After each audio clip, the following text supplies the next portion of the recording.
Hello hello hello সবাইকে, please আজকের ভিডিওটা একটু সবাই দেখো।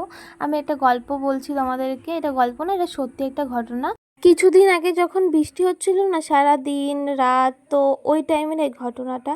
তো সারা রাত প্রচুর বৃষ্টি হয়েছে, সারা দিন ভীষণ বৃষ্টি হয়েছে। এই যে এখন যে জল দেখছো, এটা তো রাত্রে, এটা অনেকটা জল চলে গেছিলো, সকালে প্রচুর জল ছিল। তো আমি জানি না এতটা জল জমেছে। তো আমি যাচ্ছিলাম রাস্তা দিয়ে ডিউটি যাওয়ার সময়, তো পেছন দিক দিয়ে একটা কাকু ভ্যান নিয়ে আসছিল। কাকুটা আমাকে বলে কি, মনা তুমি ভ্যানে ওঠো, আমি তোমাকে আগিয়ে দিচ্ছি, সামনে ভীষণ জল, আমি একটু আগেই আসলাম রাস্তা দিয়ে। আমি বললাম না কাকু, আমি চলে যেতে পারবো। বলছেন না তুমি ওঠো, আমি পৌঁছে দিচ্ছি। তো আমি ভ্যানে উঠলাম, সত্যি সামনে প্রচুর জল ছিল। তো আমি স্টেশনের আগে যে গলি দিয়ে যাই সেখানে কাকু নামিয়ে দিল, তারপর চলে গেল। আমি কাকুকে আবার বললাম কাকু টাকা দিই, বলছে না না টাকা কেন দেবে, আমি তো এমনি আসছিলাম। তারপর আমি আবার থ্যাংক ইউ বললাম কাকুটাকে, কাকু চলে গেল। তো পৃথিবীতে এরকম মানুষও পাওয়া যায়, কারণ বিনা স্বার্থে, দেখো ওনার কিন্তু কোনো দরকার ছিল না আমাকে দিয়ে আসার। যাই হোক, এটা এই কারণেই বলা, কারণ আমি না অনেককেই তো দেখেছি, কারণ স্বার্থ ছাড়া না কেউ চলে না।